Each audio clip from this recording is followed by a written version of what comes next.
Japan Asia के पूर्वी भाग में स्थित द्वीप देश है। ये हजारों द्वीपों से मिलकर बना है, लेकिन इसके 4 सबसे बड़े द्वीप हैं: होक्काइडो, होन्शु, शिकोकू और क्यूशू। यहाँ की सबसे पुरानी ज्ञात बस्तियों में वे लोग शामिल हैं जिन्हें आज जोमोन कहा जाता है। वे लोग शिकार, मछली पकड़ने, पौधे इकट्ठा करने और रस्सी की मदद से चिन्हित मिट्टी के बर्तन बनाने का काम करते थे। बाद में मुख्य भूमि एशिया से, खासकर कोरियाई प्रायद्वीप से नए समूह यहां आए। वे अपने साथ अधिक व्यवस्थित धान की खेती, लोहे और कांस्य का उपयोग और जीवन के नए तरीके लेकर आए। इस समय को यायोई काल कहा जाता है। कृषि के कारण भोजन की मात्रा बढ़ गई। इसी वजह से बस्तियां बड़ी हुईं और जनसंख्या भी बढ़ी। लेकिन भोजन की बढ़ोतरी के साथ साथ जमीन और सत्ता के लिए संघर्ष भी शुरू हो गया। कुछ परिवार दूसरों की तुलना में अधिक अमीर और शक्तिशाली हो गए। धीरे धीरे छोटे छोटे राज्य बने जिनके अपने अपने नेता थे। 3री और 4th शताब्दी ईस्वी तक यामातो क्षेत्र, जो वर्तमान नारा प्रांत के एक हिस्से में स्थित है, वहां के शासकों का एक समूह शक्तिशाली हुआ। इन्हें यामातो दरबार कहते हैं। उन्होंने तुरंत पूरे जापान पर राज नहीं किया। शुरुआत में वे कई शक्तिशाली समूहों में से केवल एक थे, लेकिन गठबंधन, युद्ध और अन्य वंशों के साथ संबंधों के माध्यम से उन्होंने धीरे धीरे अपनी शक्ति का विस्तार किया। यामातो दरबार के सर्वोच्च नेता ही आज जिसे जापान का सम्राट कहा जाता है, उस पद के स्रोत बने। प्राचीन जापान के विकास में चीन और कोरिया का भी बड़ा प्रभाव रहा। कोरियाई प्रायद्वीप और चीन से जापान में लेखन, भवन निर्माण, शासन, चिकित्सा और कृषि जैसी नई जानकारियां पहुंची। इनमें से सबसे महत्वपूर्ण बौद्ध धर्म था। परंपरागत अभिलेखों के अनुसार इसे 6ठी शताब्दी ईस्वी में यामातो दरबार में आधिकारिक रूप से पेश किया गया था, जो कोरियाई प्रायद्वीप के एक राज्य बैगजे से आया था। यह पूरी तरह से निश्चित नहीं है कि यह 538 या 552 में हुआ था, लेकिन यह स्पष्ट है कि बौद्ध धर्म का प्रभाव जापान में बहुत तेजी से बढ़ा। असल में जब बौद्ध धर्म आया तो जापानी लोगों की पुरानी आस्थाएं तुरंत समाप्त नहीं हुईं। इसके बजाय वे अब भी शिंतो का पालन करते रहे, जो उनके प्राचीन विश्वास थे, जिसमें वे प्रकृति की आत्माओं और अपने पूर्वजों में विश्वास करते थे। और इसी वजह से बहुत से जापानी लोगों ने बौद्ध धर्म और शिंतो दोनों की आस्थाओं और अनुष्ठानों को अपनाया। जैसे जैसे यामातो दरबार मजबूत होता गया, उसने सरकार को और अधिक संगठित बनाने की भी कोशिश की। 645 ईस्वी में ताइका सुधार नामक बदलावों की एक श्रृंखला शुरू की गई। इसका उद्देश्य सम्राट को मजबूत बनाना और बड़े कुलों की शक्ति को कम करना था। सरकार ने जमीन और आबादी को सीधे शाही दरबार के नियंत्रण में लाने की भी कोशिश की। ये प्रणाली चीन की शासन व्यवस्था से ली गई थी। इसी कारण अधिकारियों, करों, जनसंख्या के रिकॉर्ड और सम्राट के नाम पर शासित प्रांतों की स्थापना हुई। लेकिन इन सभी बदलावों को लागू करना आसान नहीं था। शक्तिशाली परिवारों के पास अभी भी बड़ी जमीनें और प्रभाव था। क्योंकि कुछ स्थान राजधानी से बहुत दूर थे, इसलिए सम्राट की सरकार के लिए पूरे देश पर सीधे नियंत्रण रखना भी मुश्किल था। सन 794 ईस्वी में सम्राट कानामू ने राजधानी को हियानक्यो, आज का क्योटो, स्थानांतरित किया। यहीं से हियान काल की शुरुआत हुई, जो लगभग 400 वर्षों तक चला। सम्राट क्योटो में रहते थे राज परिवार और सबसे अमीर कुलीन लोग। उन्होंने बड़े बड़े महल, मंदिर, बाग और शानदार घर बनाए। जापान की अपनी संस्कृति भी विकसित हुई। इस समय के दौरान जापानी लोगों ने लेखन का एक सरल तरीका भी बनाया, जिसे काना कहा जाता है।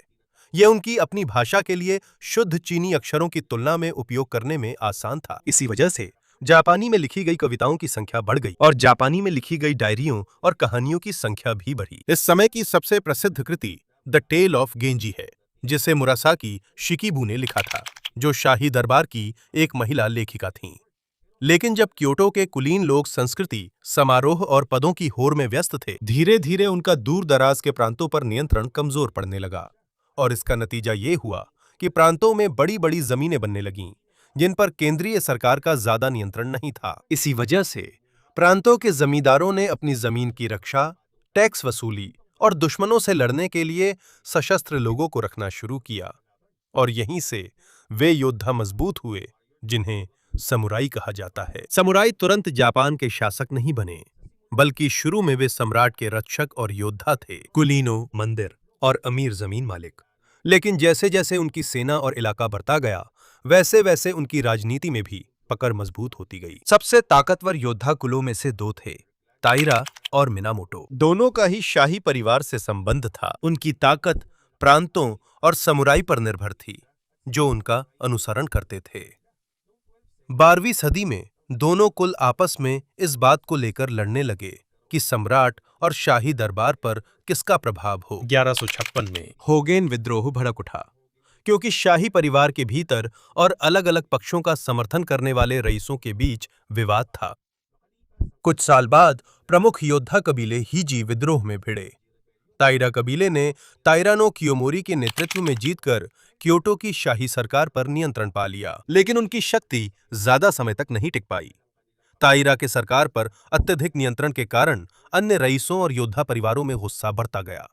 उनके खिलाफ लड़ने वालों में से एक था मिनामोटो कबीला। सन 1180 में जेनपई युद्ध ताइरा और मिनामोटो के बीच शुरू हुआ, जो एक बड़ा संघर्ष था। ये लगभग 5 साल तक चला। आखिरकार मिनामोटो ने 1185 में ताइरा को हरा दिया। युद्ध के बाद सबसे शक्तिशाली नेता मिनामोटो नो योरितोमो बने। क्योटो से शासन करने के बजाय उन्होंने कामाकुरा में अपनी खुद की सैन्य सरकार स्थापित की।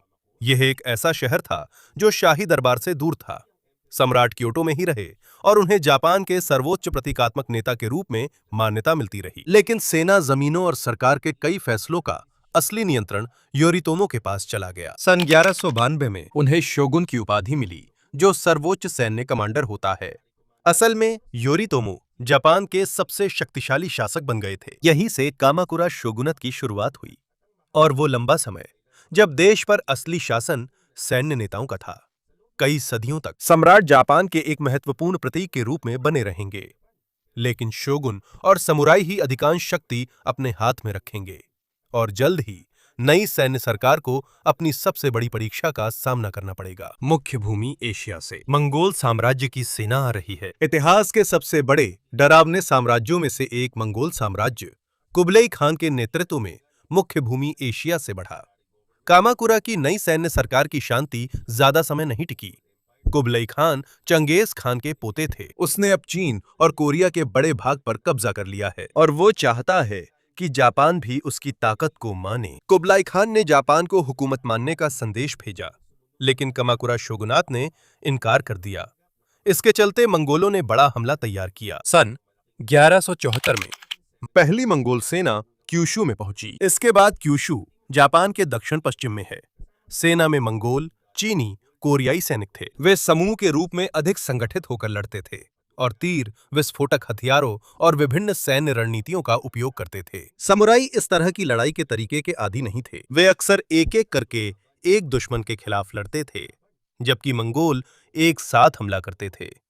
इसके बावजूद जापानियों की रक्षा बहुत मजबूत थी। क्यूशू में लड़ाई के बाद मंगोल सेना अपने जहाजों पर लौट गई। इसका मतलब है कि वे पीछे हट गए। एक तेज तूफान भी आया, जिसने उनके कुछ जहाजों को नष्ट कर दिया। लेकिन यह स्पष्ट करना जरूरी है कि सिर्फ तूफान ही उनके पीछे हटने का कारण नहीं था। जापानियों के प्रतिरोध और मंगोल सेना की आपूर्ति और नेतृत्व की समस्या का भी बड़ा असर पड़ा। फिर भी कुबलई खान ने हार नहीं मानी। सन 1181 में उसने एक और भी बड़ी आक्रमण सेना भेजी, और इस बार जापान अब ज्यादा तैयार था। जापानियों ने हाकाटा के तट पर लंबी दीवारें बना दी, ताकि मंगोलों के लिए उतरना मुश्किल हो जाए। वे दिन रात छोटी नावों से दुश्मन के जहाजों पर हमला करते रहे। लड़ाई कई हफ्तों तक चली। फिर एक बहुत ही शक्तिशाली तूफान उस इलाके में आया। कई मंगोल जहाज आपस में टकरा गए, टूट गए या डूब गए। बाद में जापानियों ने इन तूफानों को कामिकाजे कहा, जिसका अर्थ है दिव्य हवा, क्योंकि उनका मानना था कि इन तूफानों ने जापान को आक्रमण से बचाया। जापान बचा, पर इसकी भारी कीमत चुकाई। कामाकुरा शोगुनेट ने रक्षा निर्माण और सैनिकों को बनाए रखने में भारी खर्च किया, लेकिन चूंकि कोई नई जमीन पर कब्जा नहीं हुआ, इसलिए समुराई को इनाम के तौर पर बांटने के लिए पर्याप्त जमीन या संपत्ति नहीं थी। कई समुराई को लगा कि देश की रक्षा करने के बाद भी उन्हें ठीक से इनाम नहीं मिला। इसी कारण उनका कामाकुरा शोगुनेट पर भरोसा घटने लगा, जिसका फायदा 14वीं सदी की शुरुआत में सम्राट गो-गोदैगो ने उठाया। वो सरकार की असली ताकत को क्योटो की शाही अदालत में वापस लाना चाहते थे। 1333 में उन्होंने कामाकुरा शोगुनेट के खिलाफ विद्रोह शुरू किया। कुछ ताकतवर समुराई कमांडर उनके साथ हो गए। अशिकागा ताकाउजी उनमें से एक थे, जो पहले कामाकुरा सरकार में थे। कामाकुरा शोगुनेट गिरा और सम्राट गो गोदाइगो के पास अस्थायी रूप से सरकार का नियंत्रण लौटा। लेकिन कई समुराई इससे असंतुष्ट थे। उन्हें लगा कि सम्राट ने शाही दरबार के रईसों को उन योद्धाओं की तुलना में, जिन्होंने उसकी जीत में मदद की थी, ज्यादा पद और इनाम दिए। सम्राट का विरोध करने वालों में से एक अशिकागा ताकाउजी थे। उन्होंने सम्राट गो गोदाइगो की सेनाओं को हराकर क्योटो में नई सैन्य सरकार बनाई। सन 1338 में ताकाउजी को शोगुन के रूप में मान्यता दी गई। यहीं से अशिकागा शोगुनेट की शुरुआत हुई। लेकिन नए शोगुन के होते हुए भी वो पूरे जापान पर पूरी तरह से नियंत्रण नहीं कर सका। कई प्रांतों में दाइम्यो नामक क्षेत्रीय शासक मजबूत हुए। ये शक्तिशाली जमींदार थे, जिनके पास अपने समुराई थे, किला और इलाका। वे जरूरत पड़ने पर गठबंधन बनाते थे, लेकिन वे अक्सर अपने क्षेत्र और शक्ति को बढ़ाने के लिए आपस में लड़ते भी थे। 1467 में ओनिन युद्ध छिड़ने पर अराजकता और भी बढ़ गई। ये शोगुन के उत्तराधिकारी को लेकर हुए विवाद से शुरू हुआ था, लेकिन ये जल्दी ही शक्तिशाली दाइम्यों के बीच एक बड़े संघर्ष में बदल गया। क्योटो का बड़ा हिस्सा नष्ट हो गया और अशिकागा शोगुनेट और भी कमजोर हो गया। युद्ध के बाद जापान कई क्षेत्रों में बटा था, जिन्हें दाइम्यो स्वतंत्र रूप से शासित करते थे। यह युग सेंगोकू काल या युद्धरत राज्यों का काल कहलाता है। लगातार युद्ध चलता रहा। दाइम्यो किले बनवाते थे, वे अपनी सेनाएं मजबूत करते और अपने रिश्तेदारों व पूर्व सहयोगियों से लड़ते थे। इसी समय कुछ समूह प्रसिद्ध हुए, जिन्हें आज निंजा कहते हैं। अक्सर उनका उपयोग खुफिया जानकारी जुटाने में होता था, जासूसी, दुश्मन की सीमा में घुसपैठ और अन्य गुप्त कामों के लिए। वे उन जादुई योद्धाओं जैसे नहीं थे, जिन्हें अक्सर फिल्मों में दिखाया जाता है। उनका मुख्य काम जानकारी इकट्ठा करना और ऐसे मिशन पूरे करना था, जिन्हें डेमियो खुलकर नहीं करवाना चाहते थे। बौद्ध योद्धा भिक्षु, जिन्हें सोहेई कहते हैं, भी होते थे। भिक्षु कुछ मंदिरों की अपनी जमीन और सशस्त्र अनुयायी होते थे, इसलिए वे राजनीतिक और सैन्य संघर्षों में भी भाग लेते थे। दाइम्यो के संघर्ष के दौरान जापान में एक नई तकनीक आई। सन 1543 में कुछ पुर्तगाली व्यापारियों के साथ एक जहाज तनेगाशिमा, क्यूशू के दक्षिण में एक द्वीप पर आ गया। उनके पास मैचलॉक बंदूकें थीं। पहले जापानी लोग बारूद का उपयोग अलग तरीकों से करते थे, लेकिन हाथ में पकड़ी जाने वाली बंदूक उनके लिए नई थी। स्थानीय दाइम्यो ने इन्हें खरीदा और कारीगरों से अपना संस्करण बनवाया। उन्होंने जल्दी ही सीख लिया कि इसे कैसे बनाया जाता है। कुछ ही वर्षों में जापान की वर्कशॉप्स में कई मैचलॉक गन बनने लगीं, जिन्हें तनेगाशिमा भी कहा गया, उस द्वीप के नाम पर जहां से ये आई थी। बंदूक ने तुरंत तलवार और धनुष की जगह नहीं ली। इसे लोड करना धीमा था और बारिश में इस्तेमाल करना मुश्किल था। लेकिन जब कई सैनिक एक साथ फायर करते थे, तो ये एक कुशल समुराई को भी गिरा सकती थी। इसी कारण दाइम्यो ने जल्द ही सेनाओं में आग्नेयास्त्र शामिल किए। व्यापारियों के साथ साथ ईसाई मिशनरी भी जापान पहुंचे। 1549 में जेजुइट मिशनरी फ्रांसिस जेवियर आए। उन्होंने जापान के कुछ हिस्सों में ईसाई धर्म फैलाया। कुछ दाइम्यो ने अपने विश्वास के कारण नए धर्म को स्वीकार किया। वहीं अन्य लोग मिशनरियों और पुर्तगाली व्यापारियों के साथ इसलिए सहयोग करते थे, क्योंकि वे व्यापार और आग्नेयास्त्रों तक बेहतर पहुंच चाहते थे। लेकिन सभी शक्तिशाली दाइम्यो ईसाई नहीं बने। उनमें से एक थे Voda Nobunaga. Nobunaga central Japan के ओवारी प्रांत के एक दाइम्यो थे। वह आग्नेयास्त्रों का कुशलता से उपयोग करते थे, संगठित पैदल सेना और अपने दुश्मनों के खिलाफ नई सैन्य रणनीति अपनाते थे। उनकी सफलता का कारण सिर्फ बंदूकें नहीं थीं, वो गठबंधन बनाने, कमांडर चुनने में भी माहिर थे। उन्होंने कब्जाए क्षेत्रों पर नियंत्रण भी रखा। जब दाइम्यो आपस में लड़ रहे थे, ओडा नोबुनागा ने सेंट्रल जापान के अहम हिस्से कब्जा किए। वो देश जो लंबे समय से बटा था, उन्होंने धीरे धीरे एकजुट किया।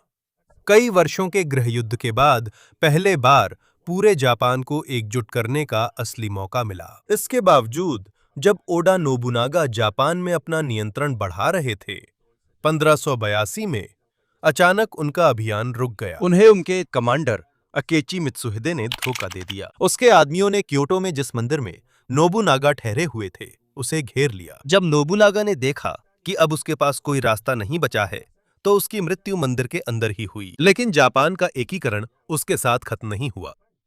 इसे उसके सबसे बेहतरीन कमांडर टोयोतोमी हिदेयोशी ने आगे बढ़ाया। हिदेयोशी साधारण परिवार से थे, न तो शक्तिशाली समुराई थे, न दाइम्यो।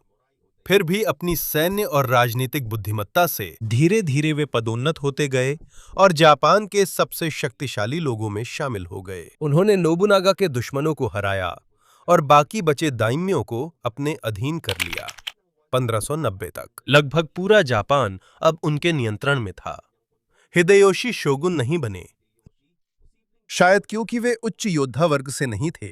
उन्होंने कंपाकू या सम्राटीय राजप्रतिनिधि का खिताब लिया। इसका मतलब वे सम्राट के नाम पर देश का प्रशासन संभाल रहे थे। जब हिदेयोशी वृद्ध हुए, वो अपनी शक्ति अपने छोटे बेटे तोयोतोमी हिदेयोरी को सौंपना चाहते थे। चूंकि हिदेयोरी अभी छोटा था, हिदेयोशी ने 5 शक्तिशाली दाइम्यो को अस्थायी रूप से शासन करने और अपने बेटे की रक्षा करने के लिए नियुक्त किया। 5 दाइम्यो में से एक तोकुगावा यायासु था। लेकिन 1590 में हिदेयोशी की मृत्यु के बाद दाइम्यो के बीच फिर से सत्ता के लिए संघर्ष शुरू हो गया। वे 2 पक्षों में बट गए। हिदेयोशी के परिवार और तोकुगावा यायासु के समर्थकों के बीच 1600 में संघर्ष था। दोनों बड़ी सेनाएं सेकिगाहारा की लड़ाई में आमने सामने आईं। तोकुगावा यायासु जीत गया। इस सफलता के कारण वो जापान का सबसे शक्तिशाली शासक बन गया। 1603 में उसे सम्राट ने शोगुन की उपाधि दी। यहीं से तोकुगावा शोगुनेट की शुरुआत हुई। यायासु ने अपनी सैन्य सरकार एदो में स्थापित की, जिसे अब टोक्यो कहा जाता है। इसलिए इस समय को एदो काल भी कहा जाता है। सम्राट क्योटो में देश के प्रमुख प्रतीक बने रहे, लेकिन एदो में शोगुन के पास असली सैन्य नियंत्रण था, भूमि और सरकार पर भी। टोकुगावा सरकार ने 250 वर्षों से भी अधिक समय तक जापान के बड़े हिस्से में शांति बनाए रखी। दाइम्यो पर कड़ी नजर रखी गई ताकि वे दोबारा विद्रोह न करें। उन्हें नियमित रूप से एदो में रहने का आदेश दिया गया। उनकी वफादारी सुनिश्चित करने के लिए उनके परिवारों को भी वहीं रखा गया। युद्ध कम होने के कारण कृषि, व्यापार, शहर और कला का विकास हुआ। एदो का आकार भी बढ़ गया। ओसाका और क्योटो भी बढ़े। व्यापारी, कारीगर और स्कूल भी बढ़ गए। काबुकी थिएटर प्रसिद्ध हुआ, हाइकू कविता और उकियोए वुडब्लॉक प्रिंट्स। लेकिन शांति के साथ साथ कड़ा नियंत्रण भी था। टोकुगावा सरकार क्योटो में सतर्क थी, क्योंकि उसने देखा कि यूरोपीय शक्तियां और मिशनरी धर्म का उपयोग जापान में राजनीतिक प्रभाव पाने के लिए कर सकते हैं। 1637 से 1603 तक शिमाबारा विद्रोह के बाद डर और भी बढ़ गया।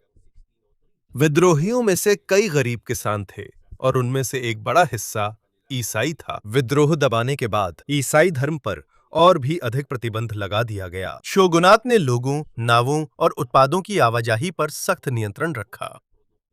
इसे साकोकू प्रणाली कहते हैं। लेकिन यह स्पष्ट करना जरूरी है कि जापान को पूरी तरह से दुनिया से बंद नहीं किया गया था। फिर भी चीन और कोरिया के साथ नियंत्रित व्यापार की अनुमति थी, रयूक्यू किंगडम और उत्तर में एनु के साथ भी। डच ही एकमात्र यूरोपीय व्यापारी थे जिन्हें नागासाकी में छोटे कृत्रिम द्वीप देजिमा पर रहने की अनुमति मिली थी। इसलिए साकोकू का मतलब दूसरे देशों से पूरी तरह नाता तोड़ लेना नहीं था। ये एक सख्त व्यवस्था थी जिसमें शोगुनात ही चुनता था कि कौन व्यापार कर सकता है और ये कहां किया जाएगा। डच के माध्यम से फिर भी यूरोप से कुछ ज्ञान जापान में आ सका। इसे रंगाको या डच अध्ययन कहा जाता था। जापानी विद्वानों ने चिकित्सा किताबों का अनुवाद किया, शरीर रचना विज्ञान, खगोल शास्त्र, भूगोल, गणित और अन्य विज्ञान। इस वजह से जापान पूरी तरह से बाहरी दुनिया से नए विचारों से कट नहीं गया। एडो काल के शुरुआती दौर में जनसंख्या बढ़ी और अर्थव्यवस्था बढ़ी। बेहतर सड़कें, पुल, सिंचाई प्रणाली और स्कूल बनाए गए। लेकिन 18वीं सदी के अंत और 19वीं सदी की शुरुआत में समस्याएं उभरने लगीं। समुराई को दिक्कतें आईं क्योंकि उनकी आय स्थिर थी, लेकिन चीजों के दाम बढ़ रहे थे। दूसरी ओर कुछ व्यापारी अमीर हो गए, जबकि सामाजिक व्यवस्था में उन्हें कम आंका जाता था। जापान ने भी अकाल का सामना किया। कई किसान भूखे रहे, बगावत की या शहरों में चले गए। इसकी वजह से टोकुगावा सरकार पर धीरे धीरे भरोसा कम होने लगा। जापान में समस्याएं बढ़ती जा रही थीं। एशिया के आसपास पश्चिमी देश मजबूत होते जा रहे थे। 8 जुलाई 1853 को कोमोडोर मैथ्यू पेरी के नेतृत्व में 4 अमेरिकी युद्धपोत एडो बे में पहुंचे। जापानियों ने इन 3 जहाजों को उनके काले रंग और धुएं के कारण ब्लैक शिप्स कहा। पेरी के पास अमेरिका के राष्ट्रपति का पत्र था। उन्होंने जापान से अनुरोध किया कि वह कुछ बंदरगाहों को अमेरिकी जहाजों के लिए खोले, खासकर आपूर्ति लेने और उन नाविकों की मदद के लिए जिनके जहाज खराब हो गए हैं।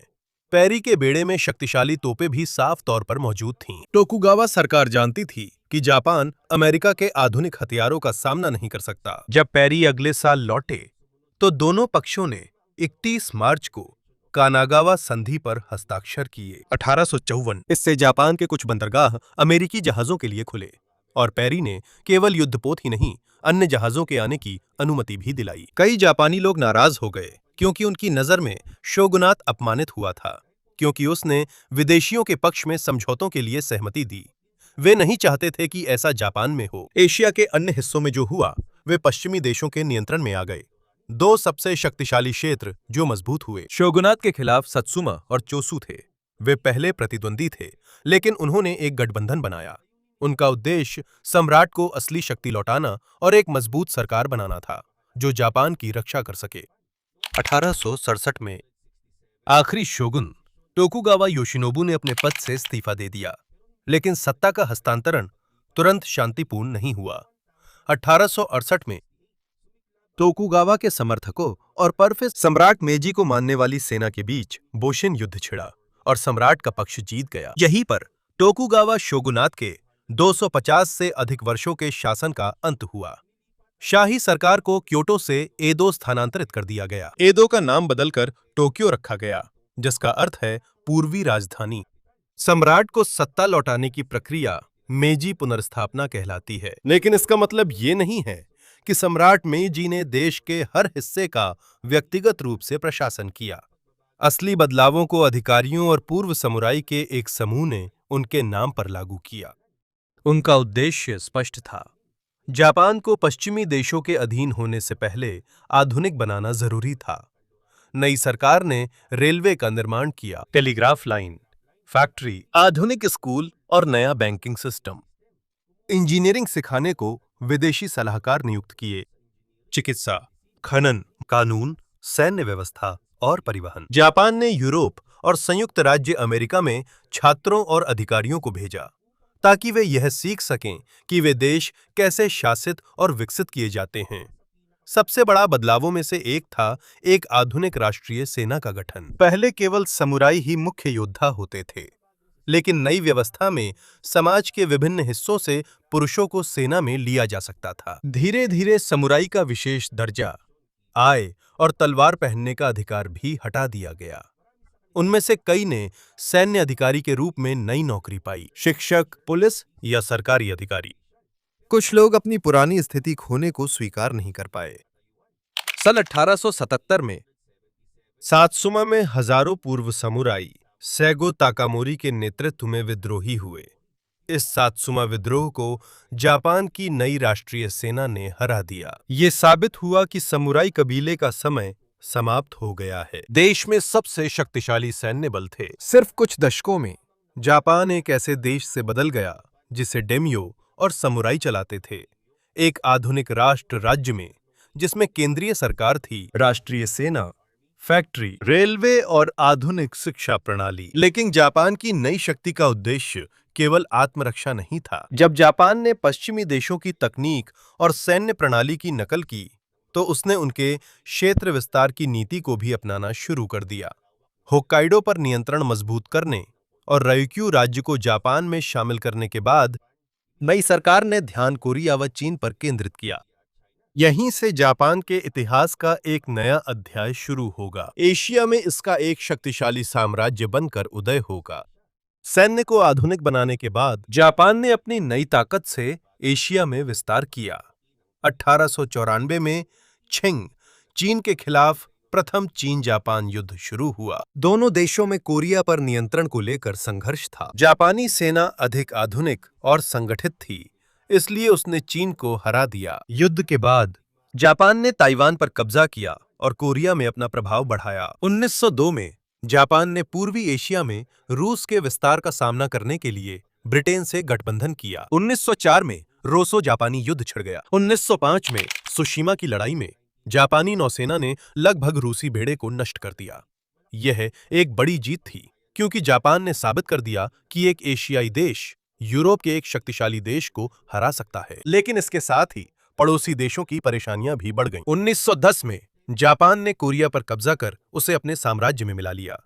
प्रथम विश्व युद्ध में जापान ने मित्र देशों का साथ देकर चीन और प्रशांत क्षेत्र में जर्मनी के कुछ इलाकों पर कब्जा किया। युद्ध के बाद जापान राष्ट्रसंघ का सदस्य बन गया। देश में सेना लगातार मजबूत हुई और विश्वास बढ़ा कि उसे और जमीन व कच्चे माल चाहिए। 1931 में जापानी सेना ने चीन के उत्तर पूर्व में स्थित मंचूरिया पर कब्जा कर लिया। 1937 में व्यापक स्तर पर दूसरा चीन जापान युद्ध शुरू हुआ। जापान ने चीन के कई इलाकों पर कब्जा कर लिया और उसके सैनिकों ने आम नागरिकों के खिलाफ क्रूर अपराध किए। जापान के लगातार विस्तार के कारण संयुक्त राज्य अमेरिका और अन्य देशों ने आर्थिक प्रतिबंध लगाए। उन्होंने जापानी सेना के लिए जरूरी तेल की आपूर्ति भी सीमित कर दी। 1940 में जापान ने जर्मनी और इटली के साथ गठबंधन किया। उन्हें धुरी शक्तियां कहा गया। 7 दिसंबर को 1941 जापान ने अचानक हवाई के पर्ल हार्बर में अमेरिकी नौसैनिक अड्डे पर हमला किया।